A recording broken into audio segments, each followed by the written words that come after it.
हमने शहर को दी एक नई पहचान, हम हैं सिंघानिया बिल्डकॉन।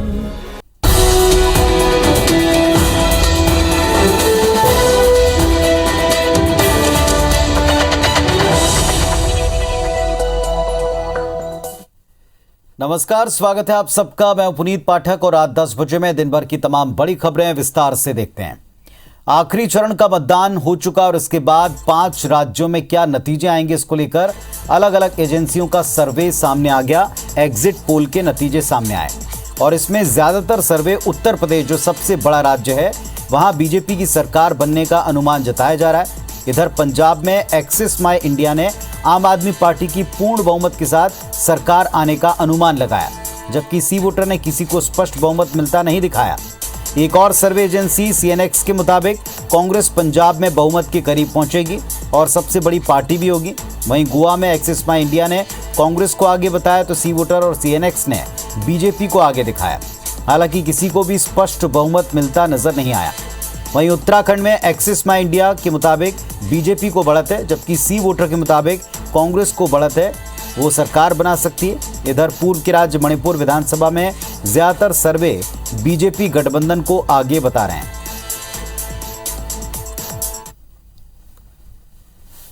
देखिए, पहले ही से जब इलेक्शन शुरू हुआ था, उससे पहले ही पूरा देश जानता था कि डबल इंजन की सरकार के जो काम हुए हैं उत्तर प्रदेश में, उसके वजह से पूरी उत्तर प्रदेश की जनता ने मन बना लिया था कि भारतीय जनता पार्टी को ज्यादा सीटों से जिताकर फिर से स्थापित उत्तर प्रदेश में कर रहे हैं। कई बार एग्जिट पोल ने जो आंकड़े दिखाए हैं वो गलत साबित हुए हैं। आप फिर देखिएगा कि ये आंकड़े झूठे साबित होंगे और 10 मार्च को प्रदेश में समाजवादी पार्टी की पूरे बहुमत के साथ सरकार बनेगी। और रायपुर से एक बड़ी खबर आपको बता दें, कांग्रेस विधायक दल की बैठक खत्म हो गई है। बजट सत्र की तैयारियों को लेकर ये कांग्रेस विधायक दल की मीटिंग थी।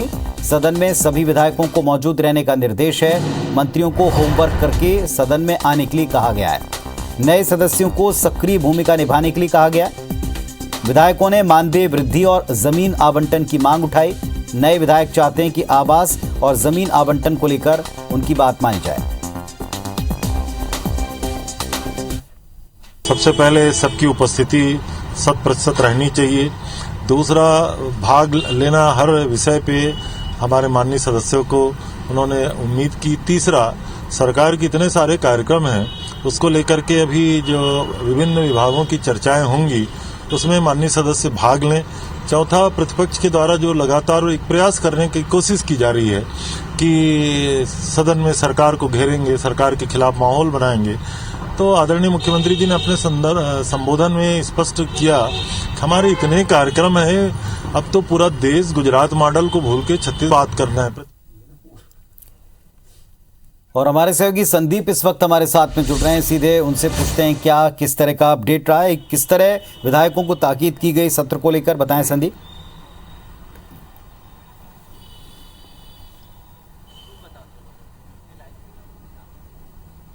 देखिए, सबसे महत्वपूर्ण बात इसमें यह है कि बार बार हिदायत दी गई है कि जितने भी विधायक हैं वो 100% और अनिवार्य रूप से जो है वो सदन में सम्मिलित होंगे।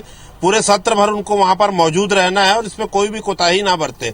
दूसरा, ये कहा गया है कि जो नए सदस्य हैं वो इसमें सक्रियता से भाग ले, सदन की चर्चा में कोई भी मौका ना गंवाएं, क्योंकि सरकार की तमाम योजनाएं हैं, उन योजनाओं की जानकारी लेकर अपनी सक्रियता सदन में दिखाएं। इसके बाद एक बात यह उठ रही थी कि विपक्ष बार बार डिमांड कर रहा था कि सत्र अवधि जो बढ़ाई जाए। इस पर मंत्री रविंद्र चौबे ने कहा कि मुख्यमंत्री ने अपने उद्बोधन में कहा कि भाई, एक तरफ विपक्ष मांग करता है कि सत्र अवधि बढ़ाई जाए, तो जब तक विपक्ष चाह रहा है चर्चा के लिए हम तैयार हैं, लेकिन जो न्यूनतम और अधिकतम समय वो अपने आप में पर्याप्त है। और ये विपक्ष का दोगला रवैया है कि एक तरफ वो सत्र अवधि बढ़ाने की बात करता है, दूसरी तरफ वो सदन से वॉकआउट कर जाता है। तो कहीं ना कहीं उन्होंने ये कहा कि विपक्ष तय कर ले कि उसे वॉकआउट करना है कि सकारात्मक चर्चा करना है। इसके अलावा यह कहा गया है कि जो विभागीय मंत्री हैं वो पूरा अपना होमवर्क करके आए और विधायक भी अपने जो सरकार की अलग अलग जो योजनाएं हैं उस पर चर्चा होगी, उसे देखें और वो उस चर्चा में भाग भी लें। योजनाओं की पूरी जानकारी विधायकों को आना चाहिए और बार बार वो नए सदस्य जो हैं उनको सक्रिय होने के लिए बार बार हिदायत दी गई है। इसके अलावा विधायकों ने, जो नए विधायक हैं, उन्होंने डिमांड रखी कि एक मानदेय विधायकों को जो है वो मिलना चाहिए, बढ़ना चाहिए। और इसके अलावा जमीन आवंटन को भी लेकर एक मांग उठी थी, विधायकों को जो है जमीन आवंटित की जाए जो नए विधायक हैं। तो इस पर जो मुख्यमंत्री ने कहा कि भाई समय के साथ ये होगा, ये तो मतलब ये पुराना इसका आदेश भी है और इस पे समय के साथ जो निर्णय लिया जाएगा। फिलहाल जो है सदन की तैयारियों को लेकर ही आप लोग ध्यान दें, सक्रियता बढ़ाएं और अनिवार्य रूप से 100% रूप से मौजूद रहे सरकार की योजनाओं की पूरी जानकारी लेकर। जी बहुत शुक्रिया संदीप आपका इस पूरे अपडेट के लिए। तो जैसा संदीप हमको बता रहे हैं कि आगामी सत्र को लेकर क्या कांग्रेस पार्टी की तरफ से विधायकों को तैयारी करनी है, इस बात को लेकर यह प्रमुख तौर पर मीटिंग रही है। इधर छत्तीसगढ़ विधानसभा के बजट सत्र के पहले दिन राज्यपाल अनुसुईया उइके के अभिभाषण के बाद भारत रत्न लता मंगेशकर, अविभाजित मध्य प्रदेश के पूर्व विधायक रमेश वर्ल्यानी, मदन सिंह डहरिया को श्रद्धांजलि दी गई। मुख्यमंत्री भूपेश बघेल ने छत्तीसगढ़ विधानसभा में बजट सत्र के पहले दिन 2021-22 का तीसरा अनुपूरक बजट सदन में रखा। इधर विपक्ष के आसंदी से राज्यपाल के अभिभाषण के बाद तृतीय अनुपूरक बजट पर चर्चा के लिए वक्त बढ़ाने की मांग की गई। छत्तीसगढ़ के बजट सत्र के पहले दिन विधानसभा अध्यक्ष और सीएम समेत पूरे सदन ने भारत रत्न लता मंगेशकर, दिवंगत पूर्व विधायक रमेश वर्ल्यानी और मदन सिंह डहरिया को श्रद्धांजलि दी। इसके बाद परंपरा के अनुसार राज्यपाल अनुसुईया उइके का अभिभाषण हुआ, जिसमें उन्होंने छत्तीसगढ़ मॉडल की तारीफ करते हुए कहा कि छत्तीसगढ़ जनहितकारी राज्य के रूप में आगे आया है। गोधन न्याय योजना का फायदा प्रदेशवासियों को मिल रहा है। ग्रामीण विकास में सरकार ने कई कीर्तिमान स्थापित कर 3 सालों में 36 राष्ट्रीय पुरस्कार हासिल किए हैं। राज्यपाल ने अपने अभिभाषण में सरकार की उपलब्धियों और योजनाओं की तारीफ की। मुझे ये कहते हुए बहुत खुशी हो रही है कि स्थानीय संसाधनों और जनता के आत्मगौरव के प्रति मेरी सरकार के बेहद संवेदनशील व्यवहार को भरपूर सराहना मिल रही है। समावेशी विकास का छत्तीसगढ़ मॉडल बहुत ही सफल रहा है। गोधन न्याय योजना का लगातार विस्तार किया जा रहा है, जिससे गोबर विक्रेताओं को लगभग 127 करोड़ रुपए की राशि सीधे प्रदान की गई है। भाषण के दौरान विपक्ष की टीका टिप्पणी जारी रही। विपक्ष ने आसंदी से राज्यपाल के अभिभाषण के बाद तृतीय अनुपूरक बजट पर चर्चा के लिए समय बढ़ाने की मांग की। विपक्ष लगातार इस बात को उठाता रहा कि बजट सत्र छोटा रखा गया है, बहुत सारे विषयों पर चर्चा नहीं हो पा रही है। आसंदी से इस पर विचार के आश्वासन से नाखुश विपक्ष ने सदन का बहिर्गमन किया। इसके बाद विधानसभा अध्यक्ष चरणदास महंत ने सदन की कार्यवाही अगले दिन तक के लिए स्थगित कर दी। वहीं कैबिनेट मंत्री रविंद्र चौबे ने इस पर पलटवार किया। उन्होंने कहा कि विपक्ष का काम केवल आपत्ति करना रह गया है, उनके पास कोई मुद्दा नहीं है। आगे सत्र की अवधि अब बढ़ा दीजिए। जनहित के मुद्दे के हमारे बहुत सारे स्थगन लगे हुए हैं, उन पे चर्चा होनी है। ध्यानाकर्षण लगे हुए हैं, उन पे चर्चा। 139 के हमने चर्चा दिया है, आखिर ये चर्चाएं कब होगी, उसके लिए समय का निर्धारण कब होगा, ये सरकार कुल मिलाकर के विधानसभा से भागना चाहती है। जितने कार्य घंटे बजट सत्र के 24 मीटिंगों में हुआ करती थी, उतने कार्य घंटे के लिए सरकार तैयार है। मैं प्रतिपक्ष से आग्रह करना चाहता हूं, अवधि को कम मान करके, समय को कम मान करके अपनी बात को रखने से भागने की जो प्रवृत्ति है भारतीय जनता पार्टी में, ये बिल्कुल अनुचित है। 13 दिन के इस बजट सत्र को बढ़ाने के लिए विपक्ष लगातार मांग करता रहा है। सत्र बढ़ाया जाए या नहीं, लेकिन पहले ही दिन सदन में जिस तरह की गर्माहट नजर आई, उससे तय है कि आने वाले दिनों में सेशन हंगामेदार रहेगा। राजेश मिश्रा, IBC 24, रायपुर। आज मुख्यमंत्री भूपेश बघेल बलौदाबाजार जिले के दौरे पर रहे, जहां गुरु घासीदास की जन्मभूमि गिरौदपुरी धाम में आयोजित गुरु दर्शन मेले में शामिल हुए। इस दौरान उन्होंने गुरु गद्दी और जैत खाम की पूजन अर्चन कर नमन किया। वहीं छत्तीसगढ़ वासियों को खुशहाली और तरक्की के लिए कामनाएं की। गिरौदपुरी धाम में आयोजित 3 दिवसीय गुरु दर्शन मेला अपने आप में काफ़ी खास है। इस मेले में हर साल प्रदेश के मुखिया समेत तमाम बड़े नेता और जनप्रतिनिधि शिरकत करते हैं। आज गुरु दर्शन मेला और संत समागम कार्यक्रम का पहला दिन था, जहां सीएम भूपेश ने शिरकत की और गिरौदपुरी मेला आयोजन समिति के अध्यक्ष और गुरु विजय गुरु से मुलाकात भी की। इस दौरान सीएम ने मीडिया से चर्चा में 5 राज्यों में चुनाव को लेकर कहा कि बीजेपी सभी जगह हार रही। इसके अलावा बजट को लेकर कहा कि बजट में हर वर्ग को शामिल किया गया है और सबके हित वाला होगा। आने से लोगों को मन की शांति और उनकी जो मनोकामनाएं हैं पूरी होती है। मैं हर साल यहाँ आता हूँ, बिल्कुल सत्य के रास्ते पे चल रही है, भाईचारा और शांति। 5 राज्यों में चुनाव हो रहे हैं, आज एग्जिट पोल आ जाएगा, लेकिन आपका क्या मानना है 5 राज्यों में क्या स्थिति है? एक बात है, भारतीय जनता पार्टी सब जगह महंगाई भत्ता समेत कई मांगों को कर्मचारियों अधिकारियों ने मोर्चा खोल दिया। इन्हें लेकर छत्तीसगढ़ में 2 तस्वीरें देखने को मिली। दुर्ग जिले में महंगाई भत्ता संघर्ष मोर्चा के बैनर तले दुर्ग जिले के कर्मचारी अधिकारियों और पेंशनर्स ने रैली निकालकर राज्य के समस्त कर्मचारियों को 14% लंबित महंगाई भत्ता, 7वें वेतनमान के आधार पर गृह भाड़ा भत्ता देने की 2 सूत्री मांग को लेकर मुख्यमंत्री के नाम संयुक्त कलेक्टर को ज्ञापन सौंपा है। 11 मार्च को रायपुर में जंगी प्रदर्शन करने का ऐलान किया। दूसरी ओर कवर्धा में पंचायत सचिव संघ ने शासकीकरण करने की मांग समेत 7 सूत्री मांगों पर नगर के अंबेडकर चौक पर धरना दिया। मुख्यमंत्री के नाम प्रशासन को ज्ञापन भी सौंपा।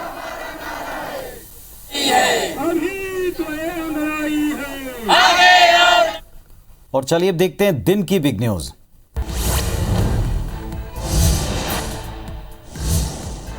प्रधानमंत्री नरेंद्र मोदी ने रूस के राष्ट्रपति पुतिन से फोन पर करीब 50 मिनट तक बातचीत की। दोनों नेताओं ने यूक्रेन में उभरती स्थिति पर लंबी चर्चा की। पुतिन ने यूक्रेनी और रूसी टीमों के बीच वार्ता की स्थिति की जानकारी प्रधानमंत्री मोदी को दी है।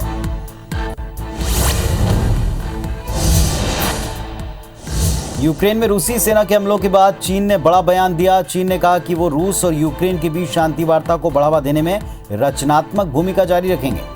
चीन के विदेश मंत्रालय ने कहा कि हम जरूरत पड़ने पर मध्यस्थता करने को भी तैयार हैं। विदेश मंत्री ने चीन रूस संबंधों पर कहा कि चीन और रूस की दोस्ती चट्टान की तरह पक्की है।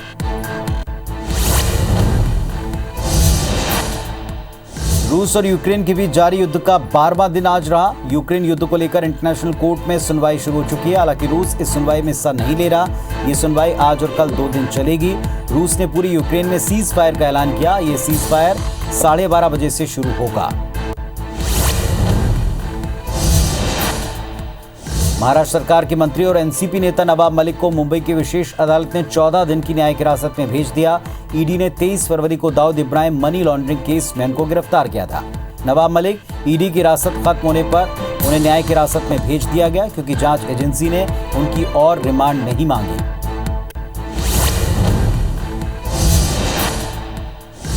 आगामी 31 मार्च को 6 राज्यों की 13 राज्यसभा सीटों पर चुनाव होंगे, जिसमें असम की 2, केरल की 3, पंजाब की 5, हिमाचल और नागालैंड की 1-1 सीट पर चुनाव होना है।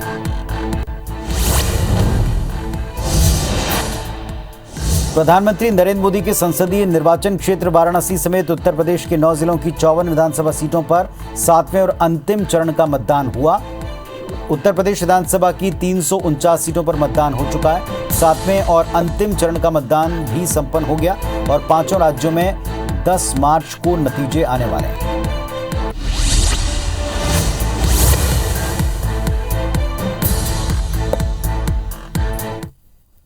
कुछ और खबरें देखते हैं। कांकेर जिले के 17,000 निवेशकों के लिए राहत की खबर है।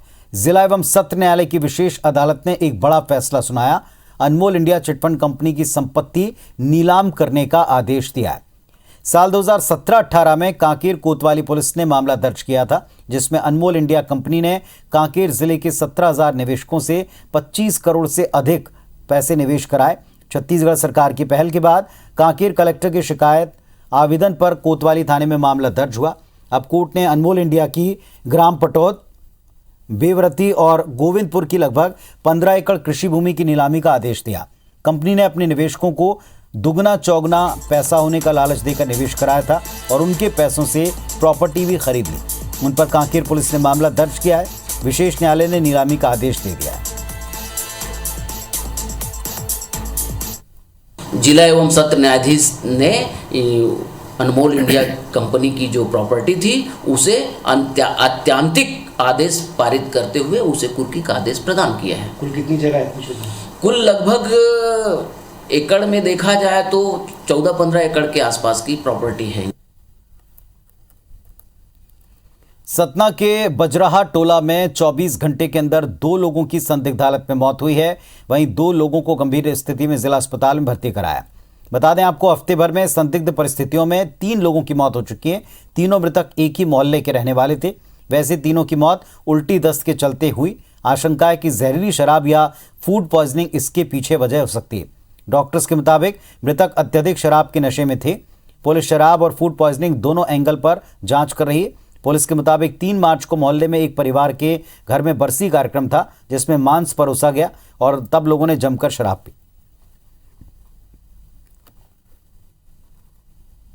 ये मरीज आए थे उल्टी दस्त के बाद बेहोश हो जाने के कारण से ये भर्ती हुए थे। उनके द्वारा भी लगता है कि ये शराब वगैरह का सेवन इनके द्वारा किया गया था। बाकी जो भी इनके गैस्ट्रिक कंटेंट्स वगैरह हैं जो निकाले गए हैं, उनकी जांच होगी तो उससे पता चलेगा। भोपाल के आरटीओ दफ्तर के रिकॉर्ड रूम में अचानक से आग लगने से हड़कंप मच गया। रिकॉर्ड रूम में परिवहन संबंधित कई अहम दस्तावेज रखे थे। आग लगने की सूचना पर तत्काल फायर ब्रिगेड की गाड़ियां मौके पर पहुंची, लेकिन तब तक तमाम दस्तावेज जलकर खाक हो गए। कुछ ही दिनों बाद कोकता में बनी नए आरटीओ बिल्डिंग के दफ्तर को शिफ्ट किया जाना है।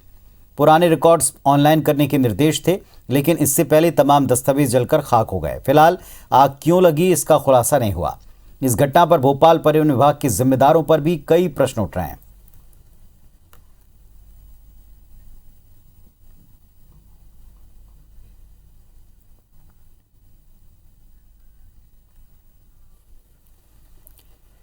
और चलिए बात करते हैं नारी शक्ति को सलाम करते शक्ति सम्मान की।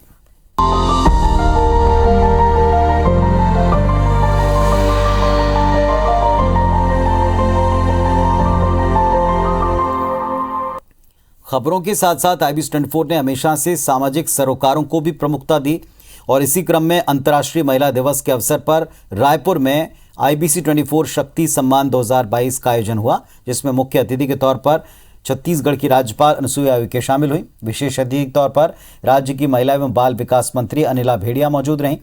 इस दौरान अलग अलग क्षेत्रों के उत्कृष्ट कार्य करने वाली 19 महिलाओं को राज्यपाल अनुसुईया उइके ने सम्मानित किया। IBC 24 से बातचीत में अनिला भेड़िया ने कहा कि उनकी सरकार महिलाओं के सम्मान के साथ हर क्षेत्र में मदद कर रही है। योजनाओं में ज्यादा फोकस महिलाओं पर होता है। उन्होंने अपने राजनीतिक सफर के बारे में भी बातचीत की, अनुभव साझा किए। वहीं राज्यपाल अनुसुईया उइके ने मंच पर IBC 24 की पहल की जमकर सराहना की। कहा कि हर साल IBC 24 इस तरह के आयोजन कर समाज को जागरूक कर रहा है। महिलाएं ठान लें तो सभी काम कर सकती हैं। जिनमें हौसला होता है वो ही बाजी मारते हैं। आयोजन में IBC 24 के CEO विवेक पारक ने सभी अतिथियों का स्वागत करते हुए कहा कि महिलाएं आज हर क्षेत्र में बेहतरीन काम कर दुनिया को चकित कर रहे हैं और ऐसी महिलाओं का सम्मान करते हुए हम भी गर्व महसूस कर रहे हैं। अंतर्राष्ट्रीय महिला दिवस के अवसर पर महिलाओं के सम्मान में इस कार्यक्रम में आयोजन करने के लिए IBC 24 को मैं धन्यवाद देती हूं कि आज के समय में समाज को जागरूक करने, जन समस्याओं को उजागर करने और सकारात्मक समाचार को समक्ष लाने में इलेक्ट्रॉनिक मीडिया की बहुत बड़ी भूमिका है। जो हिम्मत हारते हैं, जिंदगी भी हार जाते हैं, जिनमें अगर हौसला होता है तो वो बाजी मार जाते हैं।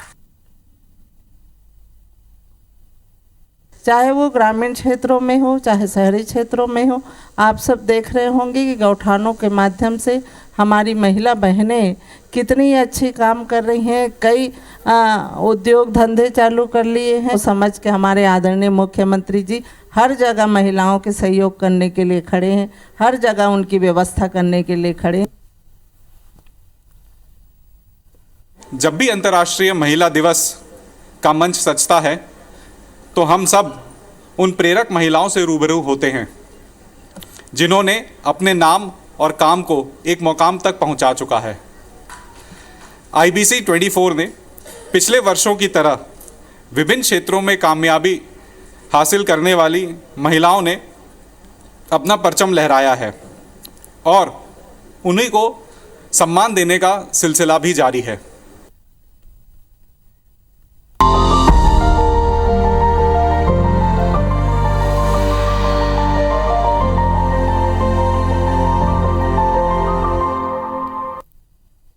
इस बुलेटिन में फिलहाल इतना ही। नमस्कार।